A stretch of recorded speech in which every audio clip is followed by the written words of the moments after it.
Coogs House. All right, so what is the common denominator between the Big 12, charity work around Houston, and beef? The Houston Cougar offensive line. Trust me, let's get into it. You are Locked On Cougs, your daily podcast on the Houston Cougars, part of the Locked On Podcast Network, your team every day.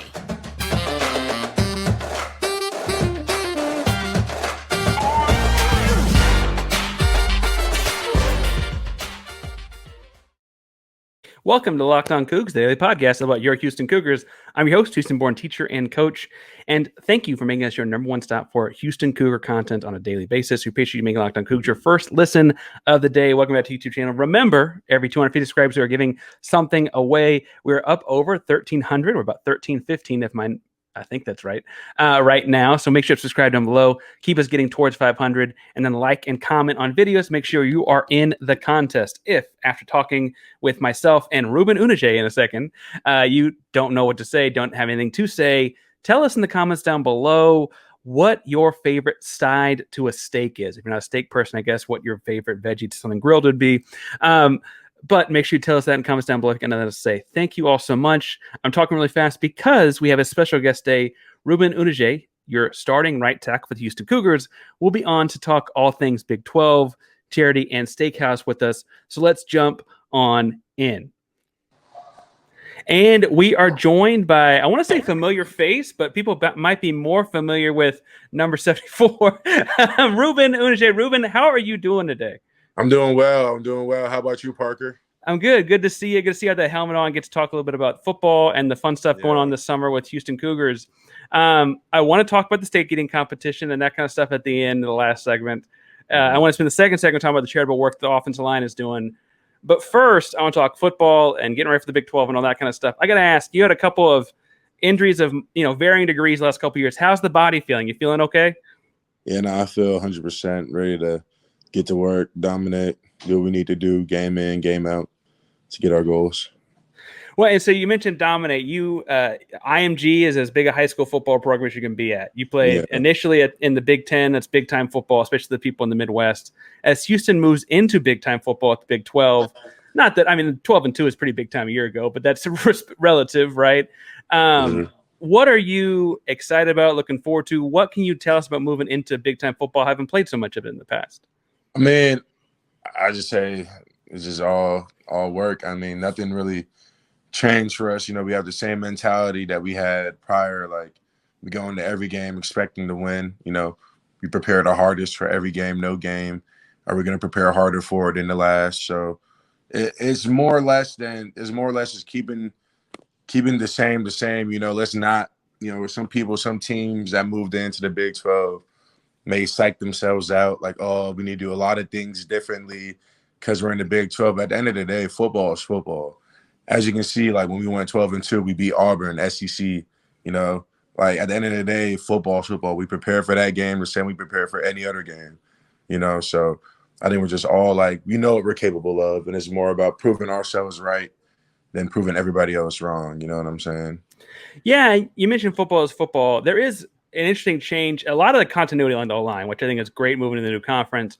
But Nagurski is new, right? And I've heard only positive things. I think he seems like a great fit. But what can you tell us about what's been different this offseason with Nagurski? I'm sure every O-line's coach a little different. We heard a lot about the run game. What specifically has been a little different with him?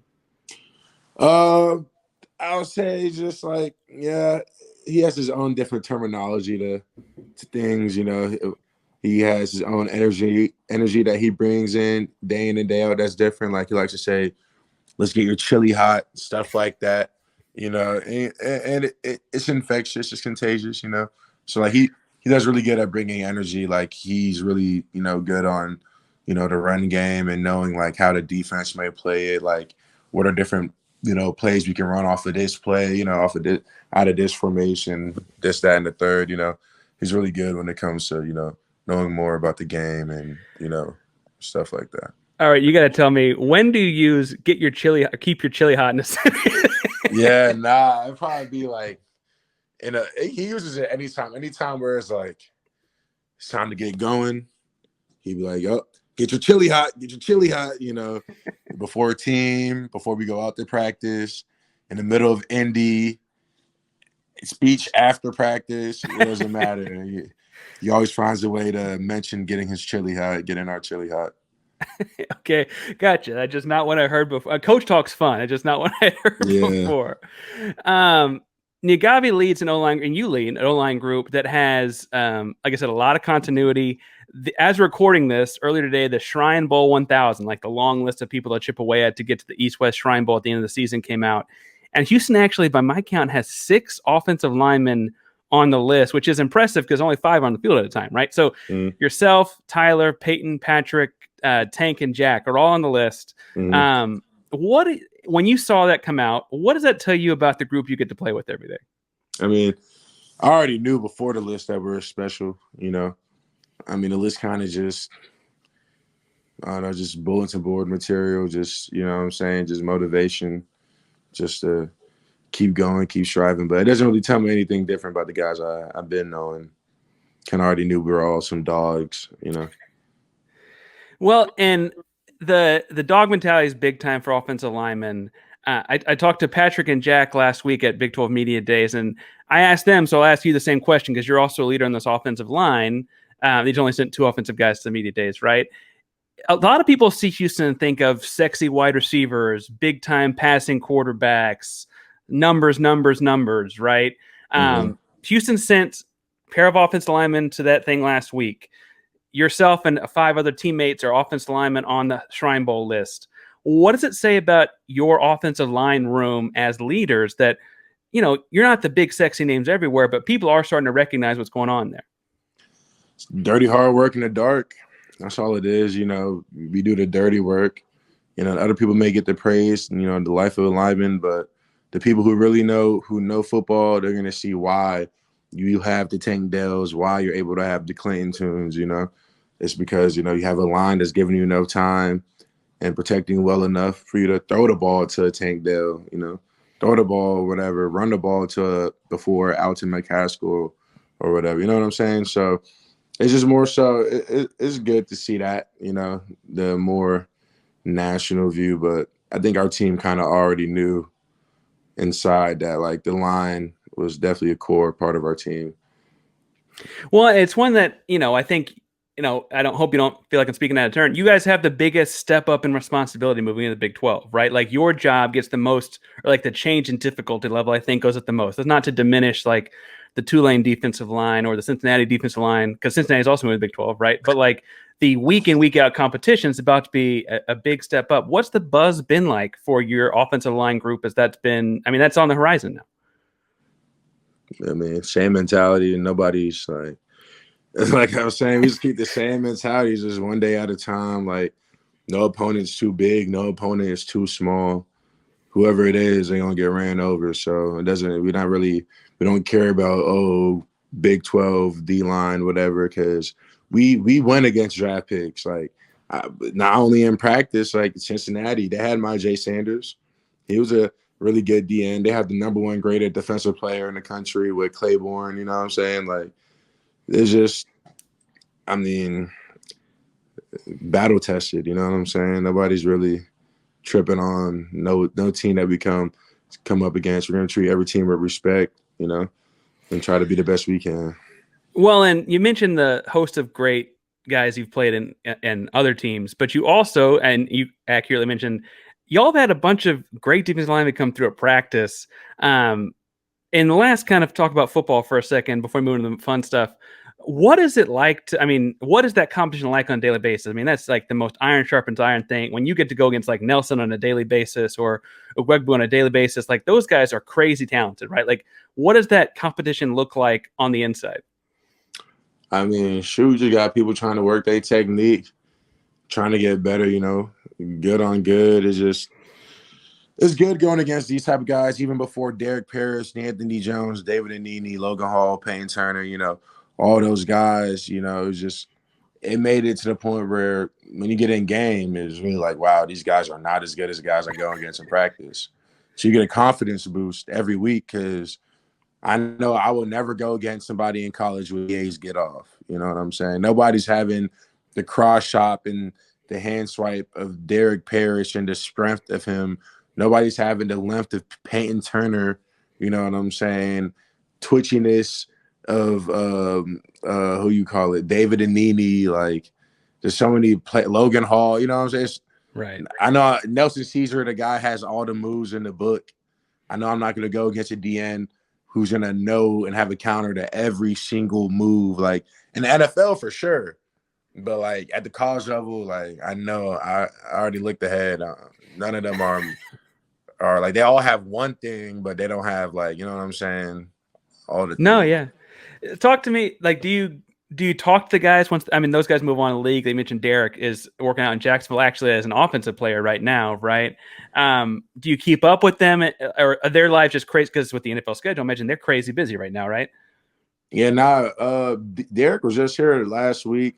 Me and him working out together, you know, getting some like working technique. Anytime me and him see each other, we always work some type of pass reps. Like we feed off of that. You know, PT was here. We talked, worked out. Josh Jones, we worked out this whole past week. You know what I'm saying? Talked to him about punch time and punch strike. You know, so yeah, definitely they be coming around and definitely pick their brain. You know, that's how you get better. That's got to be a great resource of pros that come back to camp. I mean, Houston's a great city to come back and visit as a second home for sure, right? But to come back and get to campus and get to work out with these guys that are pros, that's got to be awesome as a current player, right? Yeah, no, for sure. For sure. In the second segment, I want to talk some about the charitable work the offensive line's been doing. All right. So these days, every potential new hire can feel like a high stakes wager for your small business. And you want to be 100% certain you have access to the best qualified candidates available. That's why you have to check out LinkedIn Jobs. LinkedIn Jobs, you find the right people for your team faster and for free. Like if you're the Houston Cougars, you can find 6 offensive linemen that will be on the Shrine Bowl list like we've got. There are only 5 on the field at a time, folks. That's huge. That's big time. So go to linkedin.com/lockedoncollege to find those kinds of candidates for your team. Trust me, you're going to want those kinds of candidates on your team at linkedin.com/lockedoncollege. LinkedIn Jobs helps you find the qualified candidates you want to talk to faster. Post your job for free at linkedin.com/lockedoncollege. It's linkedin.com/lockedoncollege. Post your job for free. Terms and conditions apply. In the second segment, I want to talk some about the charitable work the offensive line's been doing. Because y'all did some really cool stuff this past week with Hogue Landscape Services, and you're doing some really cool stuff next week. Talk to me about the charitable stuff you're doing. Last week, y'all packed a bunch of lunches for Kids Meal Inc. with Hogue Landscape Services. So talk to me through what was that experience like? What's that NIL deal been like? What's it been like working and doing cool things for the community like that? Nah, it's been really good, actually, you know, working with them, getting to do that, because always, you know, when you're in a position of any type of privilege, it's always good to help people who are not as privileged as you know, and being able to play football and get paid even at the college level, you know, for it is a privilege, you know. So being able to just, you know, take time out of our day and pack lunches. We packed, I think, 500 lunches that day for the Kids Meal company. And it was good because, you know, every single bag, you know, some kid was going to get that, and it was going to make their life, even if it's 0.1% better, is better. You know what I'm saying? Like, they may see one quote on a bag and it may make them be 0.1% happier, but it's better than what it was before.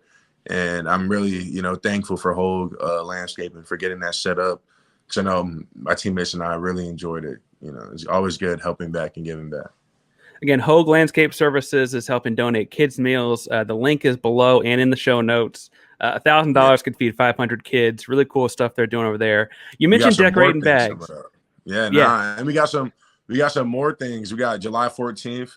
We got not July 14th, my bad. July 29th, handing out mattresses to families in need. You know, a better night sleep.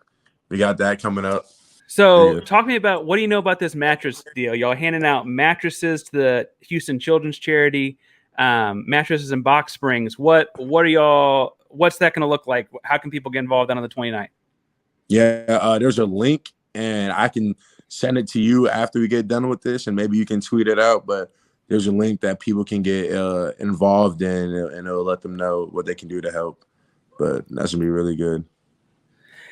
Cool projects for sure. You mentioned on the lunch bags, y'all were decorating bags, writing stuff on bags. First, what did you put on bags? What was your inspiration? Like, are you an artist? Were you writing quotes? Yeah, I'm definitely not an artist, but I'm more of a vibe quote type of guy. Like one day is gonna pay off. Today may be dark, but tomorrow won't be.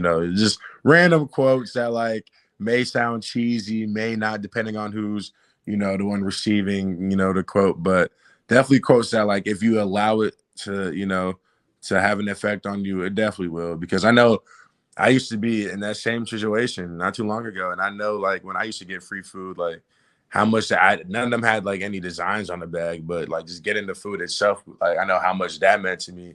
And I only could imagine there was like, there's a football team, like the Georgia football team, were like, writing words on these bags, words of like wisdom or words of encouragement on these bags. Like maybe like that would have had a big impact on me too, because I know the food itself did.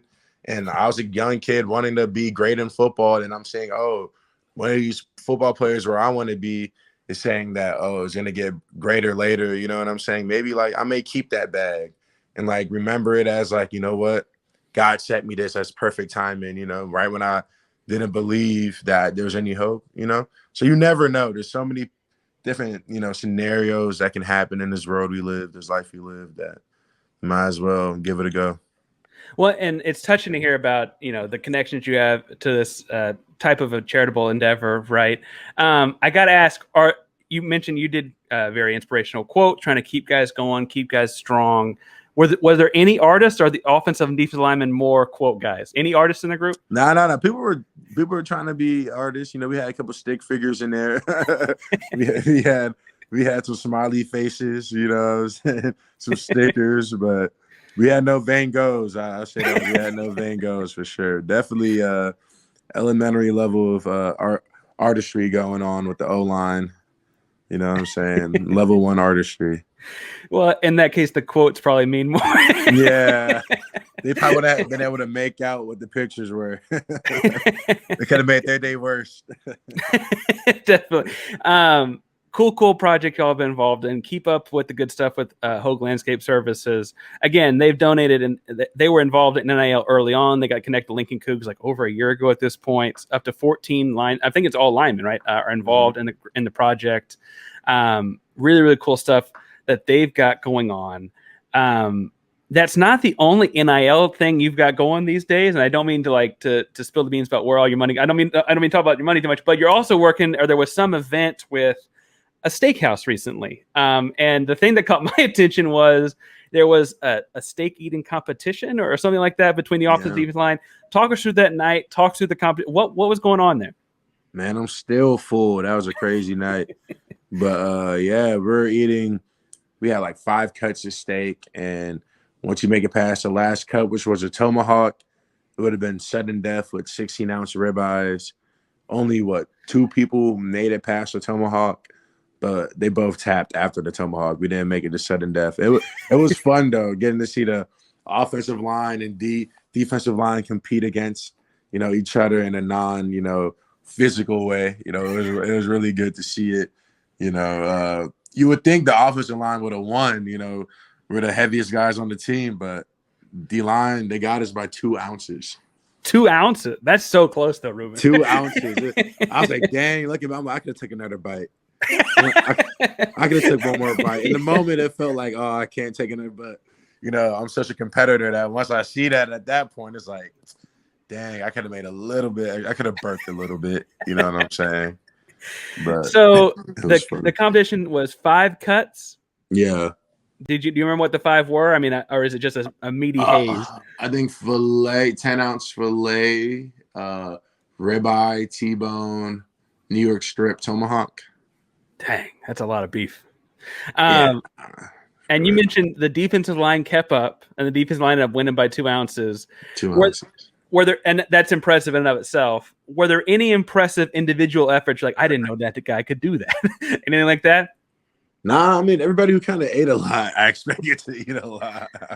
Like Dot, Hakeem, Tank, and Max. Like, Those are probably the heaviest guys that were there besides Jamari. Jamari disappointed me. I'll say that. Caldwell, number 93. I thought he would have ate the most out of 8 because he weighs the most, but he really ate the least. He'd been dieting pretty well, I guess. Those diets. So you say Dot. I would imagine Dot could put down some steak. Did Dot put down the most? Nah, Tank did. Tank put down the most. Dot put down second. Dot put down second most.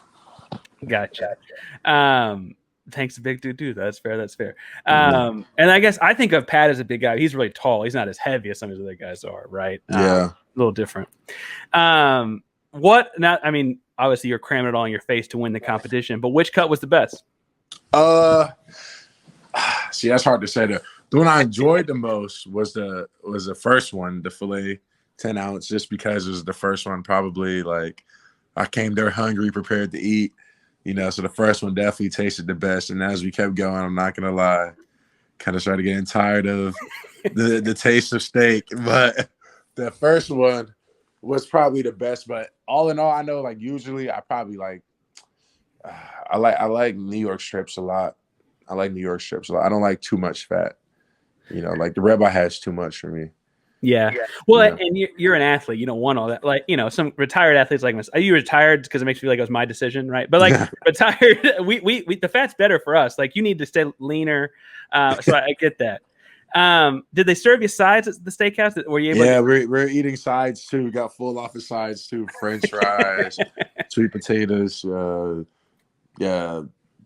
shrimp. Stuffed shrimp. Whoa, wait, shrimp as a side dish to this. You're already eating 5 steaks? Yeah, I know. We were going crazy. That's what I'm saying. I'm still full. So I guess shrimp may be the obvious answer here, but when you go to a steakhouse, you get your New York strip, whatever. Do you have a favorite side? Do you go potatoes, vegetables? What do you get on the side typically? If I'm at Roof Chris, it would probably be lobster and then lobster mac and cheese and sweet potato casserole. Oh, so that's like the really that's big time, man. All right. I mean, that's like if I'm gonna go big, I might as well go big, or I can just go home. I might as well go big. All right, a couple quick hitter questions here and these are questions that may feel like low stakes, no pun intended, but someone else might actually care a lot. Grill marks, do you want them straight or crisscross? I like crisscross. And then, do you ever use steak sauce on the steak? Yes. Steak sauce on a steak. First bite, I may not, but for the rest, I will. First bite is just like, let me give the chef his compliment and just like enjoy how he prepared it. But then after that, I'm gonna definitely put some A1. Gotcha. And then this isn't quite steak; it's more barbecue. But you are from Georgia, right? Went to high school in Florida, and now in Texas. Those are 3 really different types of barbecue. We're talking about beef. I think like the briskets of the world and that kind of stuff. Do you compare barbecue across the South, or you just kind of let that be? I'll be honest. Like I remember when I first came to Texas, that was like a big thing. People talking like Texas barbecue, and then to me, to be completely honest, barbecue is barbecue. The only thing that's different is like how somebody may make their barbecue sauce, in my opinion. But like, I've had barbecue from Texas, Alabama, Louisiana, Georgia, Florida. Like, I feel like they all the meats are literally the same. You can't.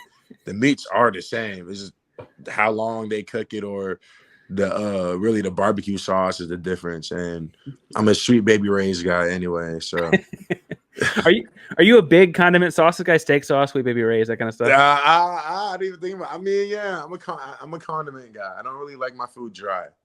I'm a condiment guy. Like I don't eat fries, plain pancakes, or nothing. Like, yeah, I definitely need my condiments for sure. Fair enough. Other beef question. Best hamburger spot around Houston you've been to? Best Five burger Guys. You're a Five Guys guy? I feel like Five Guys is probably the most consistent burger place you can go to.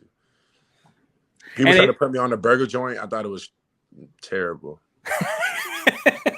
Wait, so who tried to lead you down that path? Because you do not seem impressed. No, my Braylon Jones used to play here, old guard, but he tried to put me on burger joint. I was like, yo, this place is terrible. Five Guys is probably the best burger spot I've had. Probably in general, to be honest. It's pretty good. Honestly, at Five Guys, I feel like I spend a lot of time eating the peanuts in line. Like I'm not even like a peanut guy like that, but that's just what I end up doing, you know? That's fair. I should probably start doing that too. It's there for me to eat. I just don't. Probably should too. And as a condiments guy, I got to ask, what do you put on your burger? Ketchup, mayo for the condiments, but then I like lettuce, tomato, and cheese. It's pretty simple. Simple stuff. You know what I'm saying? I don't like having mushrooms and all that. Like, yeah, I don't like all that. I hate pickles and I hate mustard. That's a big thing about me. Pet peeve, if anybody wants to know. No pickles, no mustard. Gotcha. Hate it. I say it every single time. No pickles, no mustard, no onions. No onions. So that really is very like pure like beef and a little bit kind of, and that's good. There you go. Is when you're in the offensive linemen are going out, we mentioned y'all had a steakhouse night on this NIL deal. And then on Thursday night, you're actually doing a deal at Palm. I guess before I move on to my next question, what's this deal with Palm Restaurant on Thursday night? I'm gonna be honest. I don't really know too much about it. Like, hey, I'm trying. You just gonna show up and eat? Like what? Yeah, I'm trying to figure that out too. Not for real. I don't know too much. But yeah, no, definitely. We have an event at Palms, you know, and there's another event at Saltgrass too. The Palm and Saltgrass. Have you ever, as an offensive line group, been in a restaurant, Palm Restaurant, we'll use it, you know, or Saltgrass, wherever, and had a bunch of people be like, "Oh my God, look at those people eating all that." Like, do y'all like catch a lot of attention like that? Yeah, funny. With Matt Hogue, with Hogue Landscaping, after our last game of the season, they took us out the offensive line to Roof Chris, and everybody was just like staring out when we all walked in. They were just being loud and obnoxious, you know, in the private room. But they loved it, though. They loved it. But that was definitely funny, though. There's the whole offensive line there. For sure. That's think about offensive linemen eating. Like the way we would have done it is like back in the day, we'd had practice in on a Thursday, and then after we'd go to like lineman dinner, right? And like we'd go to like, we were cheap. We'd go to Olive Garden or something and get the all you can eat pasta bowl. Do y'all go out as a group, as a full offensive line group, often to eat, or is it more like, you know, some of like you, Jack, and Pat, and then some of the younger like Carson and Pancake? Like how do y'all do? Right now it's kind of like that, but when we get in season, every Thursday we go to the Maris and we have like a offensive line and quarterback little Thursday dinner before we fly out Friday. And now that in the world of NIL, I've been paying attention. You make the quarterback pick up the tab, right? He got to. Donnie or Lucas, whoever the highest, Golden, whoever the highest, they're gonna have to pick up the tab. I guess that's true. When you have Donovan and Lucas this year, they can split it. They're gonna have to do something. And maybe that'd be the ultimate competition between the two. It's like, listen, who's gonna get the tab, man? Hey, whoever gets the tab gets blocked for harder. You said it. I mean, no, I'm trolling. No, okay. So I'm not going to put you on a spot, make you talk about the comp. We'll talk later, I'm sure, and we can compare the two if you want. I'm not going to make you do that right now. But I'm excited to talk to you about the offseason, that kind of stuff, and the food and that kind of situation around Houston. I'm excited to plug and continue to plug the great NIL and charitable work y'all are doing. Anytime, Reuben, that stuff's coming up, you know, come in and talk about it. Or if it, you know, you feel like you had a particularly good Saturday, you want to talk about it on a Sunday, you know, we can talk about that too. I'm happy to have you on, man. Before we get out of here, you're working with ESPN this summer. You are kind of working towards a little bit of media stuff. So, you know, plug what you're doing. I mean, you're kind of trying to come up in this. Yeah, for surely. Yeah. I've been interning with ESPN a little bit for like the past like 6 months. You know, I did a couple Saturday shows, you know. I was just in with Lance Zerline and John like 2 days ago. I got in the last segment. But yeah, it's really good. You know, I have my own YouTube channel called Euro Speaks. You know, I send it to you, and my own podcast show called The Roop Hill, which I want to pick up even more when we get in the season. I want to do post-game interviews. You know, I'm going to interview some of my teammates right after the game, win or loss, you know what I'm saying? And see if I can get my head coach in it too, or some of the coaches, get different perspectives, you know, even if it's for like 5 minutes, 10 minutes, give it to the fans raw. You know, I feel like they'll like that, and hopefully soon get in some day in the life type vids, you know. give people the perspective of how it is week in and week out. You know what I'm saying? Of a college football player chasing his dream. You know, that post game Dana video might need to be either edited or like give a warning. hey, I want it raw. I want it whatever is said needs to be said. I want it raw. I want it how, you know, as a fan, if I was a fan, I would want it like that. You know, that's how I want to give my content. I don't want to be, you know, politically correct or, you know, to an extent. But you know what I'm saying? I don't want to try to like change so much of who I am to where I'm not me, or same with the person I'm interviewing. I want everybody to, you know, get the authentic version, you know, of everybody, you know, in the podcast. For sure. Well, Reuben Unije, you can follow him at rUnije on Twitter. You also mentioned you have a YouTube channel. We'll try, if you send me that, we'll link that in the show notes. You can click on that for sure. Make sure you follow the good work happening with Reuben's doing it, and then Hogue Landscape Services also doing it. We'll throw all those kind of donation links in the show notes as well. Thank you so much for calling today, Reuben. Excited to talk to you, and it's an exciting time to be Houston Cougar. So, man, thank you. Go Cougs, go Cougs.